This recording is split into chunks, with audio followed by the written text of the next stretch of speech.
Have you been stuck in a trial that has dragged on for months or maybe even years, and you feel like you're completely running on empty?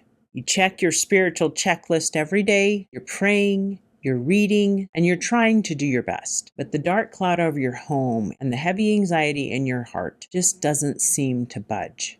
You find yourself asking, how long does spiritual warfare last? Because you're utterly exhausted from waiting for a breakthrough, from the quiet toxic whisper that has started creeping into your mind saying, this is never going to change. God has totally forgotten you. Well, my friend, do not believe that whisper. You are in the right place. And by the end of today's episode, you will understand the cosmic and individual timing of spiritual opposition. And you will learn how to spot the precise deception phrases the enemy uses to turn a temporary season of waiting into permanent spiritual despair. We're going to help you solve the challenge of feeling like you're in a waiting room, feeling exhausted, by showing how God uses prolonged seasons of stretching to help build up a spiritual immune system, and sharing a simple physical reset to shorten the adversary's daily attacks. We're moving from hopeless endurance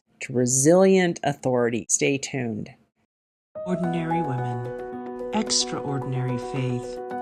When God calls, we say yes. Hello and welcome to another episode of the Arise Women of God podcast. I'm so thrilled to be here with you today, joined by my co-founder of Women Warriors of Light, Wendi Christensen, who happens to be a licensed clinical social worker. And today we are tackling this exhausting question: how long does spiritual warfare last? And when we ask this question, we have to realize that on a macro level, this conflict is not new. In Revelation chapter 12, we learn that the cosmic warfare has been raging since the beginning of time, when the dragon was cast out of heaven and came down to earth to target God's people. But on an individual daily basis, the timeline of a spiritual attack varies greatly. In Daniel chapter 2, verses 12 and 13, we see a 21-day delay where Daniel fasted and prayed, hearing absolutely nothing. When an angel finally arrived, he revealed that God had actually heard the prayer on day one, but a massive spiritual battle behind the scenes delayed the answer. So my friends, trust that if you're on day 21 or 201, trust that God is seeing you and is opening up answers to you, maybe even with this podcast. Our individual battles can feel like they are lasting forever. Sitting in a prolonged trial can make us feel entirely abandoned, and that's exactly how the adversary wants us to feel. Wendi has noticed that one of the hardest parts of this journey is that our human clock rarely matches heaven's clock. When God gives us the prompting of this will be over soon, his soon is very different than my soon. And that makes it hard sometimes. So it's so hard to know how long that spiritual warfare is going to take. And sometimes there's a purpose behind it. And that's the thing I love about God. When you know the character of God, sometimes he's also working on resilience. God can take any difficult or hard thing, or even being attacked by Satan, and turn it into a strength. So even sitting in your personal waiting room can be a strength. For example, I dealt with 7 years of infertility. I wanted nothing more than to be a mom. It took me a long time to get married. And then I'm like, okay, let's start having kids. Well, it didn't happen. And year 1 went by, year 2 went by, year 3 went by. And of course, you start working with the infertility doctor and they do everything that they possibly can.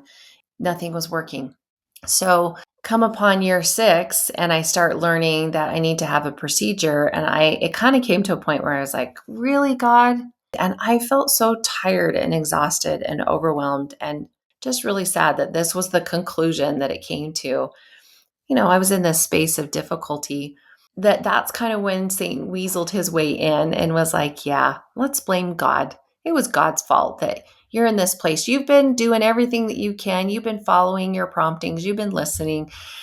And I went, no, I had to stop for a second and just look at, because it's easy to get into that place where you're really angry and you feel so helpless and you feel like God has abandoned you or he's rejected you or he's left you.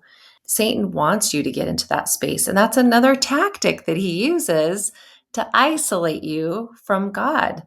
And we need to see that and recognize it for what it's worth. I know for me, I had to do some really deep soul searching and digging and actually turn to God during those moments. That's the time you really want to turn and face him because he's your biggest weapon in conquering the isolation, the worry, the feeling worthless. I can't do this, the burnout. God's the one who pulls you through that. And of course, Satan wants to keep you from him.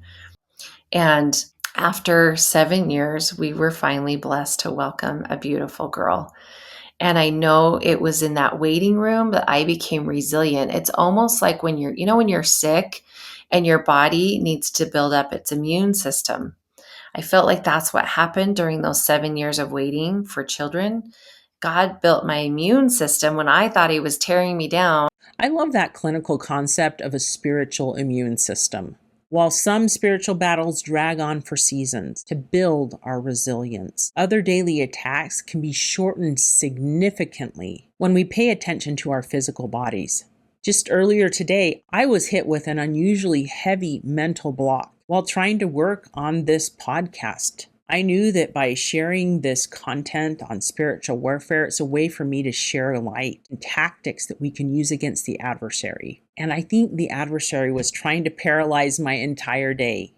He didn't want me to move forward. So after lunch, I executed a physical and a spiritual reset. I went out in my backyard to kind of ground myself, putting my bare feet on the grass, and said a prayer in my mind and in my heart. As I sat there running my fingers through the grass, letting the wind blow through my hair, and consciously rooted and grounded myself in Jesus Christ, I felt peace. And I also felt a quiet whisper from God.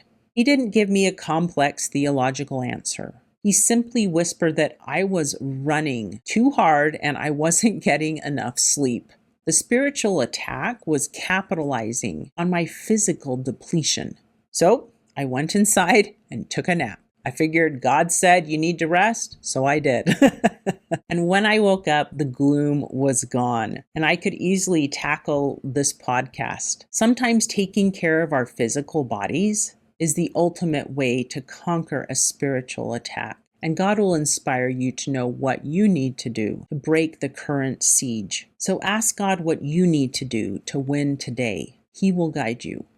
But my friends, when a nap or a normal prayer doesn't immediately lift the cloud, Scripture shows us that some spiritual strongholds require an entirely different level of intervention. In Matthew chapter 17, verses 14 through 21, a desperate father brings his severely afflicted son to the disciples, but they fail to cast the demon out. When Jesus arrives, he rebukes the enemy and heals the boy instantly. Afterwards, the perplexed disciples ask the Lord why they failed. Jesus tells them a two-part answer. First, it was because of their unbelief, explaining that, quote, "If ye have faith as a grain of a mustard seed, nothing shall be impossible to you."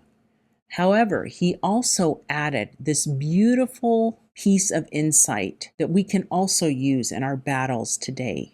Quote, "Howbeit, this kind goeth not out but by prayer and fasting." Certain strongholds require us to escalate our defenses through fasting, or even asking a specific network of sisters who are prayer warriors to help pray the attack away. But regardless of the method, we must learn to identify the specific words the adversary uses to trap us in the timeline of why this is taking so long. And Wendy's going to share some insights on this right now.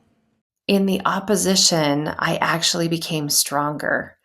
And so I look at sometimes that opposition, I recognize it when Satan comes in and think, you're trying to tear me down and take me away from God, but I'm going to join forces with him and overcome and come out stronger. I'm going to use it as a strength mechanism, no matter how long the waiting is.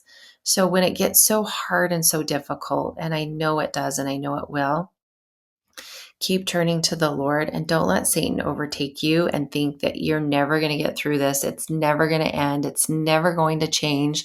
Those phrases in and of themselves come from Satan. So we don't always know how long it will take, but we know when we turn to the Lord, He'll help us through however long it does take. Oh, my friend, the adversary wants you to believe that your current dark season is a permanent destination. But God promises that morning will come and that He is actively using the waiting room to fortify your spirit. To help you navigate these prolonged seasons, track God's hidden movements and fortify your home when you are physically, emotionally, and spiritually drained. Wendi and I have compiled this strategic manual, a mother's spiritual defense guide, 6 empowering steps to fortify home and family. You can grab it free at the link below. When you download your manual, turn to step number 2, the catalyst principle, and look at the maternal not to-do list on page 11. It will help you prayerfully audit things that are limiting your sleep, your energy, and your schedule, so you can close the physical entry points the enemy uses when you are running too hard. Oh, my sisters, stand strong. Stand with God. You are a daughter of light, and you are a warrior of light. May you stand with Him as your general and king in this battle. And until next time, may you arise, do it God's way, God strong. If today's episode helped you feel a little closer to God, please like and subscribe.